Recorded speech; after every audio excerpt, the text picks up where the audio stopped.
Ce problème est-il un problème de temps, de comparaison ou d'ensemble? Essaie de le résoudre. La taille de Martin est de 146 cm. Il mesure 24 cm de moins que son père et il mesure 12 cm de plus que sa sœur. Combien mesurent le père et la sœur de Martin? Petite pause. Il s'agit bien d'un problème de comparaison. Il y avait des mots de plus, de moins. Si c'est un problème de comparaison, je peux faire le schéma de comparaison. Ici, il y a 3 personnes, donc le schéma comprendra 3 niveaux. La taille de Martin est de 146 cm.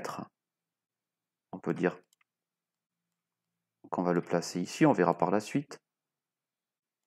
Il mesure 24 cm de moins que son père. Ça veut dire que son père mesure 24 cm de plus que lui.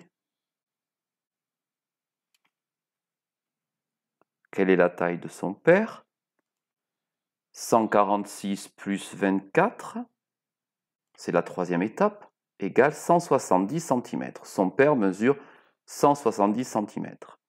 Deuxième partie, Martin mesure 12 cm de plus que sa sœur. Sa sœur mesure donc 12 cm de moins que lui. Et je la place donc en bas, puisqu'elle est plus petite.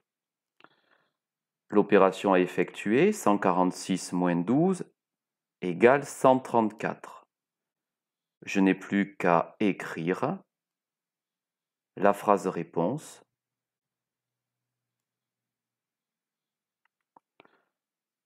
Son père mesure 1,70 m, puisque 170 cm c'est 1,70 m, et sa sœur mesure 134 cm, on peut dire aussi, et sa sœur mesure 1,34 m.